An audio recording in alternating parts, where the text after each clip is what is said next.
केरल में 2026 में विधानसभा चुनाव है और इस सब के बीच में जिस एक चेहरे का चर्चा खूब होता है वो है शशि थरूर। और इनके बारे में कांग्रेस पार्टी में कई नेता हैं जो शशि थरूर से नाराज भी हैं। आरोप ये भी लगता रहा कि शशि थरूर बीजेपी के साथ मिले हुए हैं, बीजेपी के पसंद में स्पोक पर्सन बने हुए। कांग्रेस के ही कई नेता हैं, उदित राज जैसे नेता ये बयान दे चुके हैं कि बीजेपी के स्पोक पर्सन बनकर विदेश में घूमते रहते हैं शशि थरूर। उन्हें यह बताना चाहिए कि वो कांग्रेस की तरफ है या फिर बीजेपी की तरफ। लेकिन इस सब के बीच में जो केरल में विधानसभा चुनाव है 2026 में, उससे पहले वोट वाइब ने सर्वे किया है। और इस सर्वे को अगर समझें तो शशि थरूर के बारे में भी पूछा गया कि सीएम फेस के तौर पर आप किसे देखना चाहेंगे।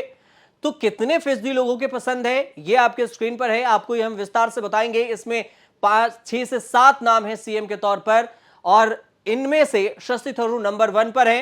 केरल के बारे में पहले बता दें आपको, एलडीएफ यहां पर अभी सत्ता में है, पी विजयन में जो सीपीएम की, और दूसरी तरफ विपक्ष में है यूडीएफ और कांग्रेस।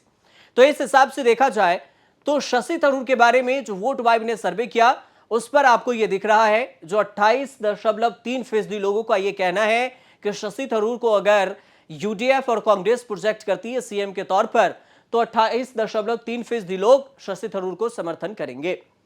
उसके बाद सनी जोसेफ है जो 2% लोगों के पसंद है और वीडी सतीशन है 15.7% लोगों के पसंद। ये 3 नाम आपको पहले दिख रहा है। इसके अलावा भी जो 3-4 नाम हैं उसके बारे में भी बताते हैं कि शशि थरूर के अलावा और कौन कौन से नाम हैं जो सीएम के तौर पर केरल में देखा जा रहा है, लोगों के बीच में पसंद बनते जा रहे हैं। उन नामों की भी चर्चा कर लेते हैं। इसके बाद अगर देखा जाए तो कांग्रेस के तरफ से केसी वेणुगोपाल का भी नाम इसमें है कि क्या केरल से केसी वेणुगोपाल को सीएम के तौर पर प्रोजेक्ट करना चाहिए। तो इसमें जो सवाल पूछा गया तो 4.2% लोग कह रहे हैं कि हां कर सकते हैं। मतलब उतना समर्थन नहीं है केसी वेणुगोपाल का जितना शशि थरूर को है, 4.2% लोगों के पसंद है। उसके बाद के सुधाकरन को 5% लोग पसंद कर रहे हैं कि सीएम के तौर पर, और ए के एंटनी को 4% लोग पसंद कर रहे हैं सीएम के तौर पर। मतलब 4% लोगों की ऐसे मांग है कि हो सकता है कि ये के सुधाकरन बने तो हम इनको समर्थन देंगे, 4% लोग हैं। लेकिन नंबर 1 तो सीएम के तौर पर शशि थरूर का ही आ रहा है। इसके हिसाब से देखें तो 1-2 नाम और भी हैं जिनके बारे में आपको बताते हैं कि वो उनके बारे में लोग क्या कह रहे हैं। ये जो 2 नाम आपको स्क्रीन पर दिख रहा है इनकी भी चर्चा है और ये भी सीएम के रेस में अभी हैं। ऐसा माना जा रहा है कि ये भी सीएम के तौर पर प्रोजेक्ट हो सकते हैं। तो इसमें कांग्रेस गठबंधन में जो यूडीएफ है उसमें यह कहा गया कि रमेश चेन्निथला को कितने लोग पसंद करते, तो 8.2% लोगों के पसंद है रमेश चेन्निथला। इसके बाद के मुरलीधरन 6% लोगों के पसंद और 27.1% लोग ये कह रहे हैं कि अभी हमसे मत पूछिए कि हम किसको वोट करेंगे या हमारी पसंद कौन है। मतलब ये कि 2026 में जब विधानसभा चुनाव होगा और उससे पहले जब सीएम कैंडिडेट के उम्मीदवार मैदान में उतारे जाएंगे तो हम आपको बताएंगे कि जो ये सीएम के फेस पर हम किसे वोट करेंगे। अभी कहने का कोई मतलब नहीं बनता। तो ये ऐसे वाले लोग हैं 27.1% लोग। अभी जो हमने आपको बताया ये तो था कि जो विपक्ष में है कांग्रेस और यूडीएफ की बात। अब कर लेते हैं जो अभी सत्ता पक्ष में है एलडीएफ। इसमें से भी वोट वाइब ने सर्वे ये पूछा सर्वे में कि अभी जो वर्तमान के सीएम हैं पी विजयन, उनके बारे में और उनके अलावे कौन कौन से ऐसे उम्मीदवार हैं या फिर फेस हैं जिसे आप सीएम के तौर पर देखना चाहते हैं।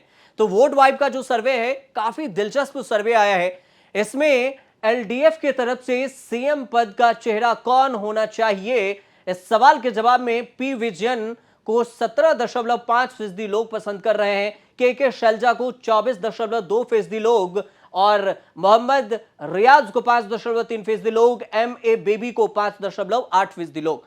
मतलब पी विजयन से भी ज्यादा आगे निकल रही हैं के शैलजा। 24.2% लोगों की पसंद बन रही हैं के शैलजा, जो कि अभी वर्तमान में पी विजयन सीएम है। उन्हें 17.5% लोग ही कह रहे हैं कि पी विजयन सीएम के तौर पर रह सकते हैं, लेकिन के शैलजा की पसंद इस बार ज्यादा बढ़ती दिखाई दे रही है। इस रेस में 3-4 नाम और भी हैं जिसमें एलडीएफ की तरफ से यह है कि सीएम फेस कौन होना चाहिए। तो एम गोविंदन को 2% लोग चाह रहे हैं, के राधाकृष्णन को 3.6% लोग और अन्य जिसमें ये कह रहे हैं कि 41.5% लोग कह रहे हैं कि हम अभी नहीं कह सकते, जब विधानसभा चुनाव का ऐलान होगा और सीएम उम्मीदवार का ऐलान होगा उसके बाद हम आपको बताएंगे कि हमें कौन सीएम पसंद है और कौन नहीं, हम किसे वोट देना चाहते हैं और किसे नहीं। तो कुल मिलाकर ये एलडीएफ के बारे में था और यूडीएफ के बारे में, दोनों जो हमने आपको जानकारी दी। अब ये भी समझते हैं कि अभी सत्ता विरोधी जो लहर है, एंटी इनकम्बेंसी लहर जो है, वो किसके पक्ष में? क्या पी विजयन को लोग हटाना चाहते हैं या फिर पी विजयन को वापस लाना चाहते हैं? मतलब कांग्रेस जो विपक्ष में वहां पर है यूडीएफ के साथ, उसके आने के चांस कितने हैं, ये भी समझ लेते हैं। अब जो वोट वाइब का जो सर्वे है, इसमें यह पूछा गया सवाल कि पी विजयन के सीपीएम सरकार को लेकर कैसी लहर है। तो इसमें 48% लोग कह रहे हैं कि सत्ता विरोधी लहर है, मतलब हमें इस सरकार को चेंज करना है। इसके अलावा 7% लोग कह रहे हैं कि ना विरोध में है और ना हम समर्थन कर रहे हैं। इसके अलावा 35% लोग कह रहे हैं कि सत्ता के समर्थन में हम हैं, मतलब यही आ जाए तो ठीक रहेगा, पी विजयन की सरकार को चाह रहे हैं 35% लोग। और कह नहीं सकते में 10.4% लोग हैं जो ये कह रहे हैं कि अभी हम नहीं कह सकते कि कौन आए और कौन नहीं आए। जो अभी मौजूदा विधायक हैं, क्या उनके काम से लोग खुश हैं या फिर नहीं खुश हैं, इस बात को लेकर भी वोट वाइब ने सर्वे किया और यह पूछा कि मौजूदा विधायकों को दोबारा वोट आप देंगे क्या? जो अभी विधायक हैं उन्हें दोबारा लाना चाहेंगे? तो इसमें देखिए दिलचस्प आंकड़ा यह है कि 23.3% लोग कह रहे हैं कि हाँ, बहुत संभावना है कि जो मौजूदा विधायक हैं उनको हम फिर से चुनकर ले आए। 28.3% लोगों का कहना है कि नहीं नहीं, दूसरा कैंडिडेट चाहिए, हमें मौजूदा विधायक पर अब भरोसा नहीं रहा, ये अच्छा काम नहीं कर रहे हैं। और इसके अलावा 6.2% लोगों की पसंद है कि शायद वो आए तो ठीक है, ना आए तो भी ठीक है। उसके बाद 34.3% लोग ये कह रहे हैं कि बिल्कुल नहीं, मौजूदा विधायक को हम बिल्कुल पसंद नहीं करते, नए कैंडिडेट चाहिए केरल में जो विधानसभा चुनाव 2026 है उसके लिए। और 7.9% लोगों का कहना है कि हम कह नहीं सकते कि अभी आए या फिर दूसरे नए आए या फिर अभी वाले रहें, हम इसे बाद में आपको बताएंगे, अभी नहीं।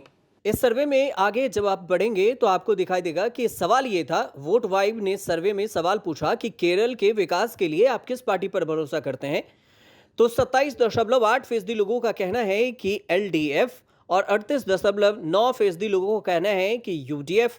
23.1% लोग ही हैं जो एनडीए के सपोर्ट में खड़े हैं और अन्य जो है वो 4.2% हैं जो ना तो एलडीएफ के हैं, ना यूडीएफ के, ना एनडीए के। इसके बाद 6% लोग कह रहे हैं कि हम अभी कह नहीं सकते, चुनाव के बाद और चुनाव के दौरान हम बताएंगे आपको कि हम किस के सपोर्ट में खड़े हैं।